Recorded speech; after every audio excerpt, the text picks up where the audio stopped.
উল্লেখিত নাম অথবা পোস্টারের বাহিরে যারাই আছেন মঞ্চে উপবিষ্ট ওলামায়ে হযরত, যাদের ছাত্র হতে পারলে আমি নিজেকে ধন্য মনে করতাম, সামনে উপবিষ্ট তৌহিদি মুসলিম জনতা, পর্দার অন্তরালে আমার মা ও বোনেরা, সকলকে আবারও আমার হৃদয় নিংড়ানো সালাম, আসসালামু আলাইকুম ওয়া রাহমাতুল্লাহ। সালামের জবাব এত আসতে হলো, আর সালামের জবাব আসতে হবে না জোরে হবে? আরো জোরে বলেন, আসতে না জোরে? জোরে হবে। আপনারা খুশি না বেজার? আপনারা কি খুশি? আমি আবারও সালাম দিচ্ছি, আসসালামু আলাইকুম ওয়া রাহমাতুল্লাহ। কুড়িগ্রামের ভাইয়েরা কেমন আছেন আপনারা? আমাদেরকে ভালো রেখেছেন কে? অতিথি রেখেছেন কে?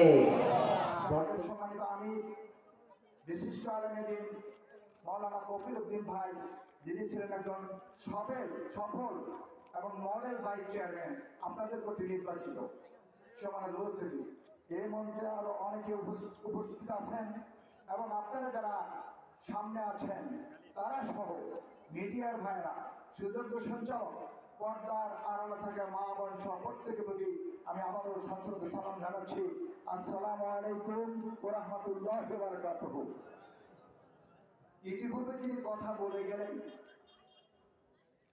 অত্যন্ত সুমধুর কণ্ঠে কথাগুলো বললেন। কথাগুলো কিরকম লাগলো? ভালো লাগলো, ভালো লাগতে হবে। কারণ আল্লাহর কথা, আল্লাহ তাআলা সূরা মরিয়মের ৯৬ নম্বর আয়াতে বললেন, ইন্নাল্লাযীনা আমানু ওয়া আমিলুস সালিহাতি সায়াসআলু লাহুর রাহমানুল্লাহ। যিনি ঈমান নিয়ে আসেন, ভালো আমল করেন, আল্লাহ তাআলা তাদের জন্য মানুষের অন্তরে মহব্বত পয়দা করে দেন। আমরা কান পেতে শুনতেছিলাম, কত ভালো লাগতেছিল।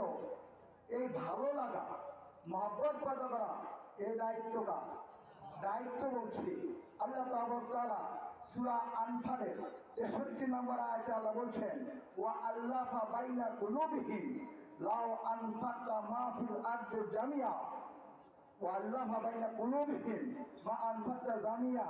আল্লাহ বলছেন এই কথাটা যে আল্লাহই পারেন মানুষের মন মানুষের সাথে জুড়ে দিতে, মহব্বত পয়দা করে দিতে। লাউ আনফাকতা মা ফিল আরদি জামিয়া, অথবা তুমি যদি পৃথিবীর সমস্ত শক্তি, একটা জনশক্তি আর অর্থ শক্তি খরচ করো, তারপরেও একটা মানুষের মন আর একটা মানুষের সাথে জুড়তে পারবা না। আল্লাহ পারেন, আল্লাহ পারেন। সময় ধরে না বলছিলাম কোরআনের মাহফিল, আমরা ৫ তারিখের আগে এইভাবে উন্মুক্ত ময়দানে কথা বলতে পেরেছি। আমাদের স্বাধীনতা ছিল, ভাতের অধিকার ছিল, আমাদের চলাফেরার অধিকার ছিল। নিজের বাড়িতে রান্না করা ভাত, বাড়া ভাত খাওয়ারও অধিকার, সুযোগ সুবিধা পাইনি। নিজের বাড়িতে নিজের রাত্রিতে ঘুমাতে পারিনি। কি অন্যায় করেছিলাম আমি!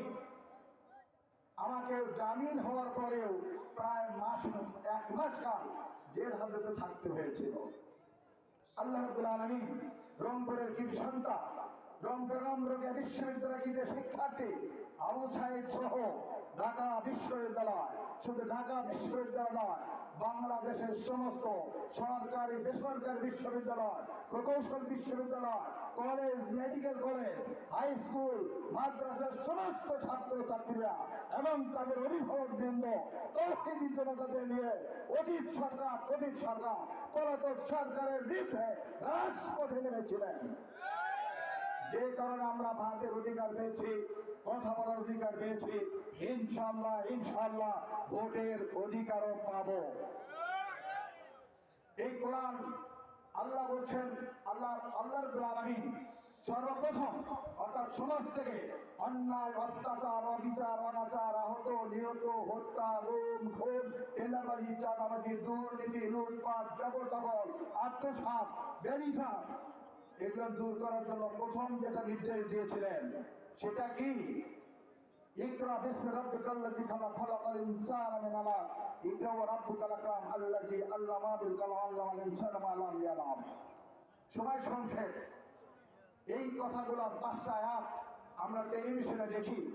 আপনাদের দোয়ায় আল্লাহ রহমতে আমি হেরা পর্বতের গুহায় হাত দিয়ে নেড়ে চেড়ে দেখে এসেছি। সম্মানিত উপস্থিতি, বিনীতভাবে অনুরোধ করব, আল্লাহর কোরআন, আল্লাহ বলছেন কোরআন পড়ো, রসুল বলছেন, আলেমুল্লাহরা বলেন, ইমাম সাহেবরা বলেন, কিন্তু একজন কোরআন শুনতে দিবে না, সে কে? এই জন্য আল্লাহ তাআলা কোরআন অধ্যয়নের সময় বিসমিল্লাহির রহমানির রহিম করে বাধ্যতামূলক করেন নাই, বাধ্যতামূলক করেছেন শয়তান তাড়ানোর দোয়াটাকে।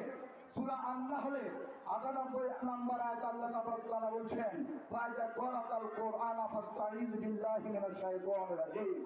কোরআন পড়ার সময় তোমরা বিতাড়িত শয়তান তাড়ানোর দোয়াটা আগে পড়ে নিবে।